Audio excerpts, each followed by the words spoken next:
Social and Emotional Competence by Lacey Small. Perceiving emotions.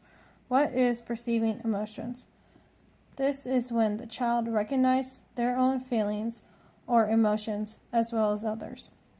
Perceiving is the least difficult emotion for children.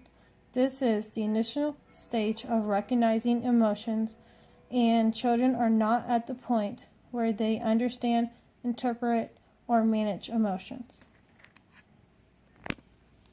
When does perceiving emotions start to show? Infant to 6 weeks.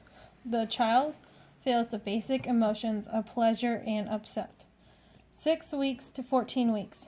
This is when the child starts to develop the basic emotions of anger, fear, and joy. By 2 years, the child has developed the following emotions: complex self-awareness, anxiety, disgust, embarrassment, guilt, jealousy, pride, sadness, and shame. Helping children understand these emotions. We need to remember that emotions are new for a child and that the child is still learning to process how to deal with these new emotions. We need to help children understand how others feel and react. We can read books, watch movies, and discuss with children how to handle emotions and to use their words when possible. Expressing emotions. What is expressing emotions? Communicating how one is feeling at the time. This is the stage when the teacher or adults will tell the child to use your words. Young children express emotions differently than adults. Example is anger. Adults use their words to express how they feel.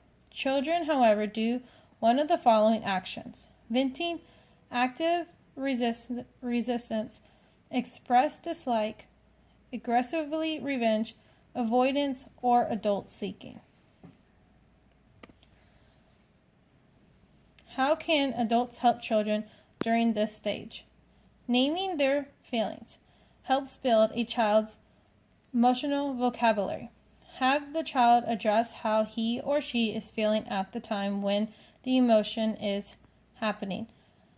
Talk about how feelings can be expressed. Adults should be models. Ask and listen to the child. Offer a deep, nurturing connection, understanding the reason behind the child's action. Gives praise and practice often. This helps a child understand the actions that took place were the right choice.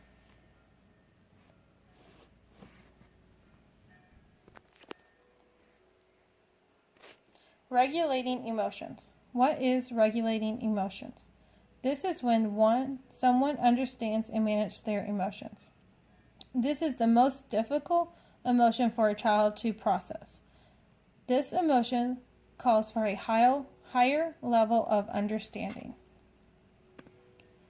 It is important to remember that even though this is a difficult emotion for a child, that adults do not avoid this stage. We need to help coach the child through this stage so that the child learns how to appropriately handle situations effectively. Tips to help children learn how to regulate emotions. Be a role model. Lead by example. Guide the child's emotion through listening and communicating. Review emotional situations with the child for understanding and redirection. Role play to assist the child in understanding the impact of actions on others. Help the child to develop different coping strategies. Guiding children's learning regarding emotional and social development. Ways the teacher can help: be a good listener for the children. Allow the child to discuss their emotions and redirect if necessary. The teacher should ask open-ended questions to help the child think about their actions, like why did you choose to do this, or what were you thoughts when this happened. The classroom settings should be open with organized centers such as math, science, reading. Reading books shows examples on behaviors and situations. The class can discuss if the actions were right or wrong. Role play. Help the child to understand cause and effect of their actions. Demonstrate appropriate actions for a specific situation. Role play is also a good way for a child to see another child's point of view. Reference. Thank you.